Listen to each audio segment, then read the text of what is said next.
જો વિદ્યાર્થી મિત્રો આ પ્રમેય છે એ તૈયાર કરવાનું ચૂકશો નહીં, કારણ કે આ વખતની પરીક્ષામાં 6.1 પ્રમેય છે એ તમને ખૂબ જ અગત્યનો છે અને પૂછાવાની પૂરેપૂરી શક્યતા છે। જી હા વિદ્યાર્થી મિત્રો, હું કિશન માલિક ટોપર્સ પોઈન્ટ એમઈઝેડ ની અંદર આપ સૌ વિદ્યાર્થી મિત્રોનું હાર્દિક સ્વાગત કરું છું। હું જાણું છું કે આપ સૌ વિદ્યાર્થી મિત્રોને સ્કૂલની અંદર આ પ્રમેય છે એ કરાવી દીધો છે, તેમ છતાંય એક સરળ ભાષામાં સરસ રીતે તમને લોકોને યાદ રહી જાય એવા સરળ અંદાજની અંદર હું આજે આ પ્રમેય શીખવાડવા માટે તમને આવી ગયો છું। તો કરીએ શરૂઆત પ્રમેયની। કેવી રીતના પૂછાય છે? તમને એવી રીતના બી પૂછાઈ શકે કે થેલ્સનું પ્રમેય વિધાન લખી સાબિત કરો, સમપ્રમાણતાનું પ્રમેય વિધાન લખીને સાબિત કરો, અથવા તો તમને એનું વિધાન આપી દે। કેવું આપે કે ત્રિકોણની કોઈ એક બાજુને સમાંતર દોરેલી રેખા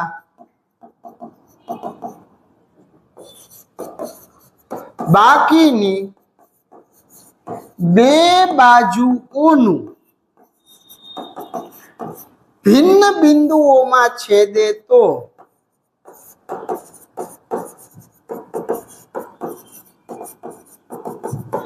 તે રેખા દ્વારા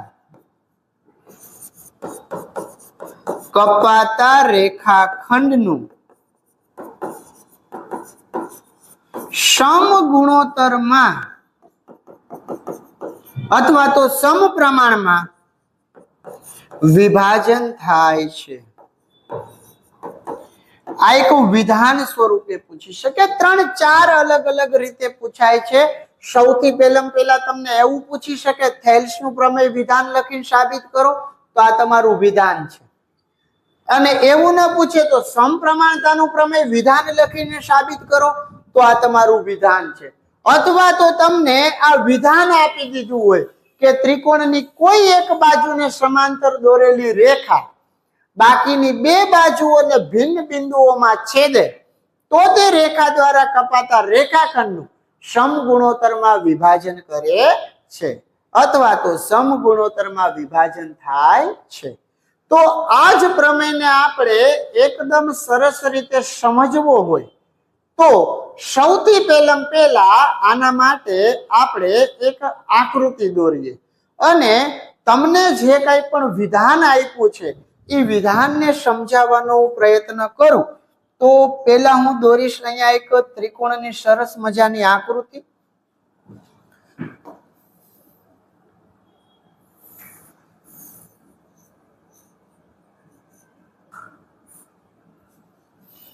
અને આ ત્રિકોણની આકૃતિની અંદર સૌથી પહેલું કામ આપણને જે કંઈ આપ્યું છે એના માટે વાત કરીએ તો આ ત્રિકોણ છે એ બી સી।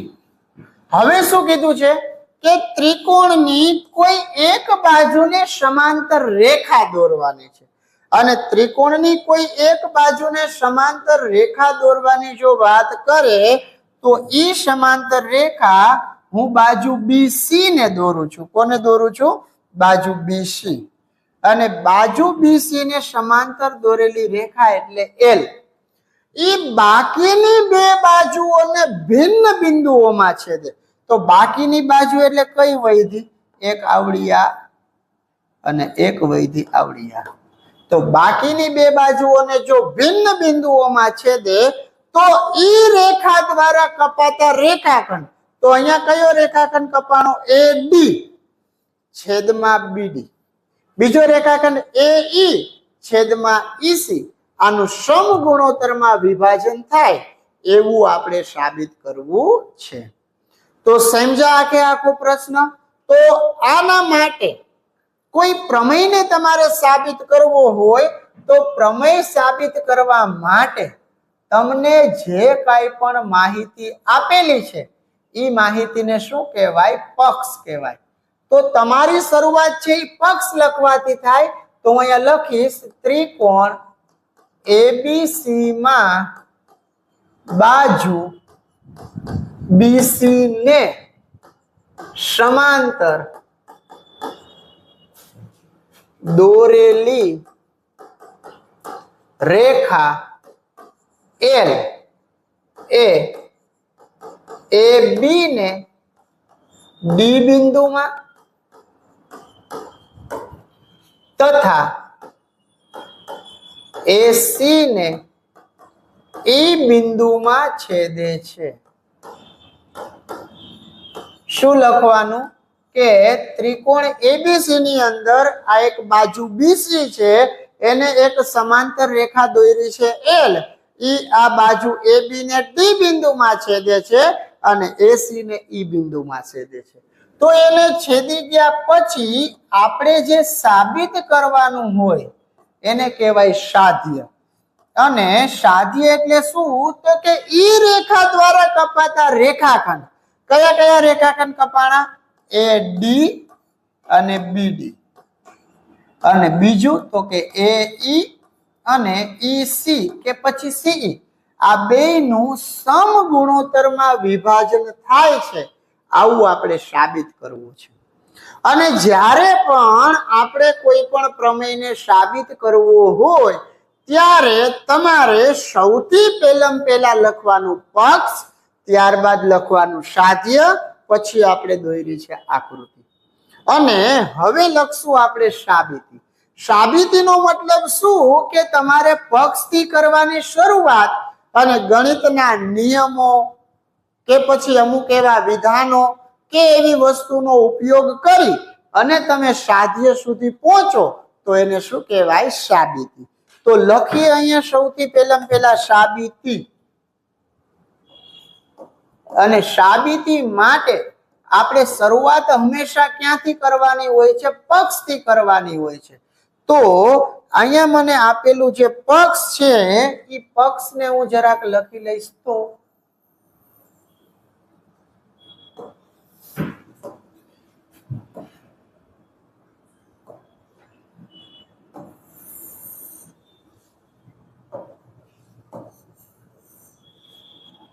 પક્ષથી શરૂઆત થાય સાબિતી લખવાની.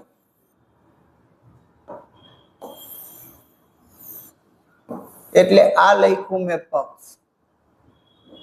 હવે મને આની અંદર આ આકૃતિની ખાસ જરૂર પડવાની છે, એટલે પહેલા હું એ આકૃતિ લઈ લઈશ.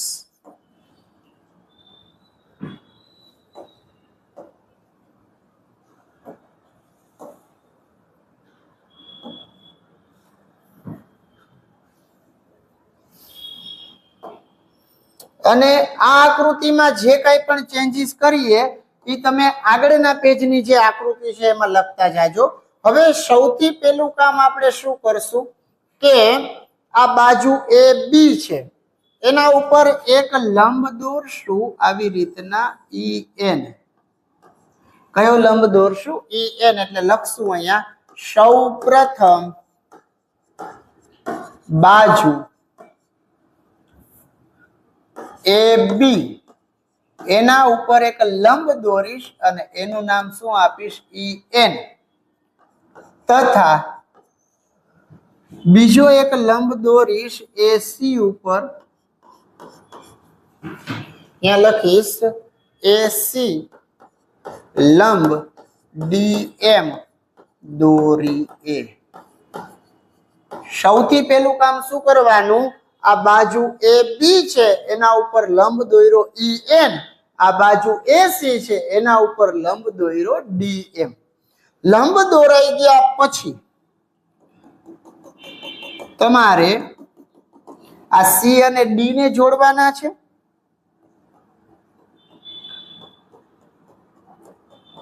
અને એક આ બી અને ઈ ને જોડવાના છે. એટલે અહીંયા લખશું આપણે બિંદુઓ. કયા કયા બિંદુ? એક સી અને ડી તથા બીજું બિંદુ બી અને ઈ ને તૂટક રેખાથી જોડો.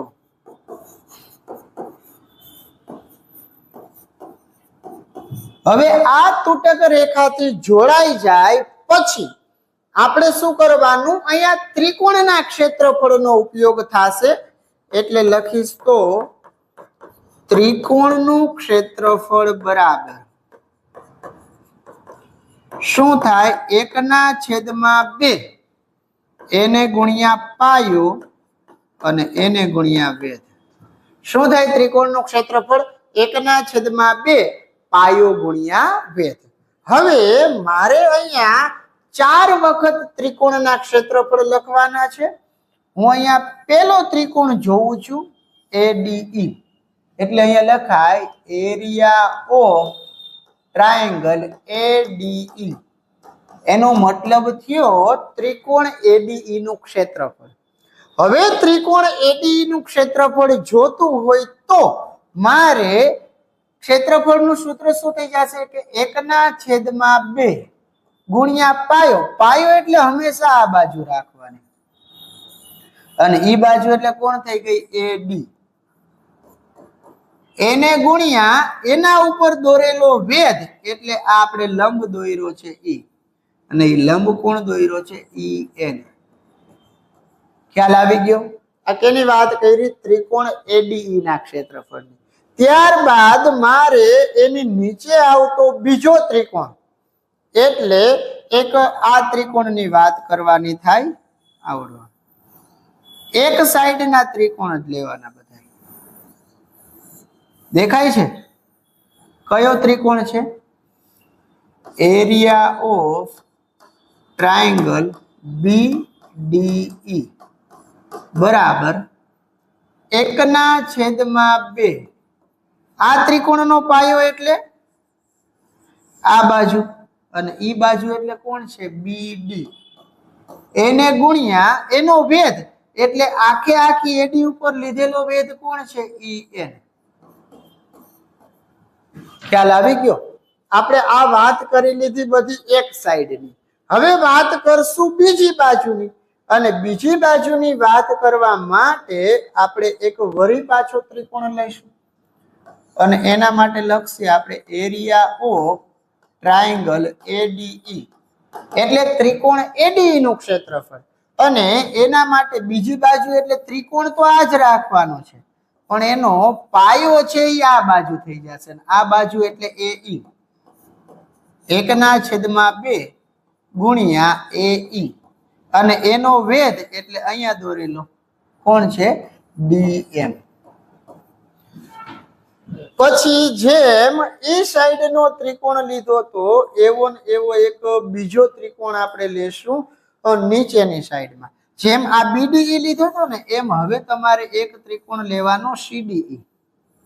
કયો ત્રિકોણ લેવાનો? CDE. જો તમને અહીંયા ઘાટી વસ્તુ કરી દઉં છું, અહીંયા લખવાનું એરિયા ઓફ ટ્રાયેંગલ CDE બરાબર 1/2. આનો પાયો એટલે કોણ આવ્યું? CE અને વેધ એટલે કોણ આવશે? આ લાઈન ઉપર દોરેલો એટલે DM. હવે આ આકૃતિને હું ભૂસી નાખું છું.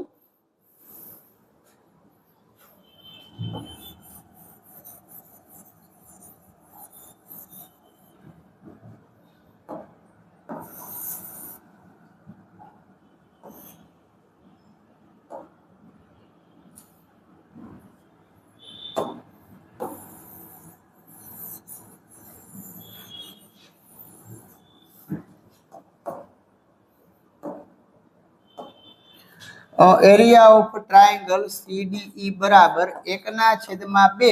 એનો પાયો એટલે આપણે કયો લીધો તો એક CE એને ગુણ્યા એનો વેધ શું લીધો તો DM. હવે આ 4 ત્રિકોણના ક્ષેત્રફળ થઈ ગયા બાદ આ બબેને એકબીજાના છેદમાં લેવાના એટલે બધાયનો ગુણોત્તર લેવાનો અને ગુણોત્તર એટલે શું થઈ જશે? એરિયા ઓફ ટ્રાયેંગલ ADE એના છેદમાં એરિયા ઓફ ટ્રાયેંગલ BDE અને એના માટે 1/2 AD એને ગુણ્યા EN 1/2 BD એને ગુણ્યા EN. ઉપર નીચે મને અહીંયા સરખી વસ્તુ શું જોવા મળે છે? 1/2 અને en. તો એ બંને કટ થઈ ગયા, તો વધ્યું શું? AD/BD. આને કહી દઈએ આપણે સમીકરણ નંબર 1. ત્યારબાદ હું આ બંનેનો ગુણોત્તર લઉં, એટલે કે એરિયા ઓફ ટ્રાયેંગલ ADE એના છેદમાં એરિયા ઓફ ટ્રાયેંગલ CDE. એના માટે 1/2 પાયો એટલે કોણ છે? AE. એને ગુણ્યા ઈ બાજુ ઉપર દોરેલો વેધ એટલે DM. 1/2 પાયો એટલે CE અને એના ઉપર દોરેલો વેધ એટલે DM. હવે અહીંયા ઉપર નીચે સરખું 1/2 DM. તો શું આવ્યું? AE/CE. આને કહી દઈએ આપણે સમીકરણ નંબર 2. મતલબ કે સૌથી પહેલું કામ શું કર્યું આપણે? તો આ પ્રમેયની સાબિતી માટે પહેલા તો આપણે અહીંયા પક્ષ લખી નાખવાનું કે ત્રિકોણ ABC ની અંદર બાજુ BC છે એને સમાંતર રેખા મેં દોરી છે L. ઈ AB ને D બિંદુમાં છેદશે ને AC ને E બિંદુમાં. પછી એના માટે મેં બે લીધા લંબ કે AB લંબ EN અને AC લંબ DM દોરીએ. એટલું થઈ જાય. પછી શું કીધું કે બિંદુ C અને D, B અને E આ બેને કેવી રીતના જોડવાના? તૂટક રેખાથી. જોડાઈ ગયા બાદ ત્રિકોણનું ક્ષેત્રફળ બરાબર 1/2 ગુણ્યા પાયો ગુણ્યા વેધ. અને આ ત્રિકોણનું ક્ષેત્રફળ છે એ લખાઈ જાય પછી આકૃતિનો ઉપયોગ કરી અને મેં તમને આ 4 વસ્તુના ક્ષેત્રફળ ગોતાવ્યા. પહેલા ત્રિકોણ ADE નું ક્ષેત્રફળ એટલે 1/2 AD ગુણ્યા EN. પછી BDE નું ક્ષેત્રફળ એટલે 1/2 BD ગુણ્યા EN. પછી ADE નું ક્ષેત્રફળ પણ આપણે પાયો છે આ સાઈડ ને લીધો હતો એ E ગુણ્યા DM. CDE માટે 1/2 CE ગુણ્યા DM. પછી પહેલા બેનો ગુણોત્તર અને પછીના બેનો ગુણોત્તર એટલે મને મળ્યું AD/BD અને AE/CE. તો પછી હું મારી સાધ્ય તરફ જરાક નજર પાડું તો AD/BD ને AE/CE આ વસ્તુ તો જોતી હતી, પણ હવે મારે વચ્ચે શું જોઈએ છીએ? બરાબર જોઈએ છે. શું જોઈએ છે? બરાબર. તો એના માટે એક મારે વિધાન લખવું પડશે. પેલા હું અહીંયા દોરેલા વેધ છે એ આકૃતિમાં કમ્પ્લીટ કરી નાખું છું. DM EN. પછી આપણે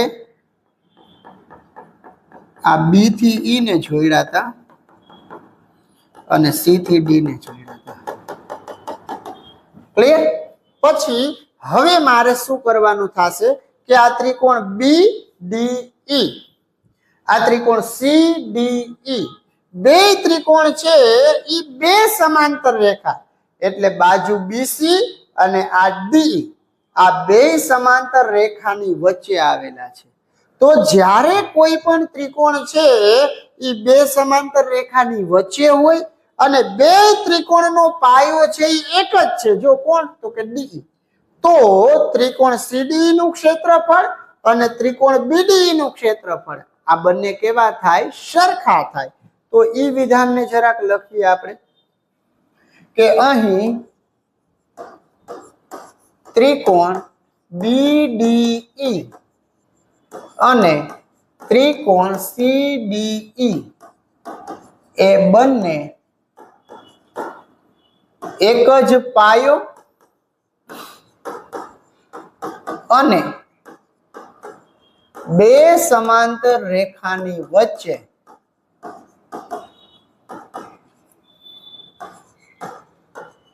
આવેલા હોવાથી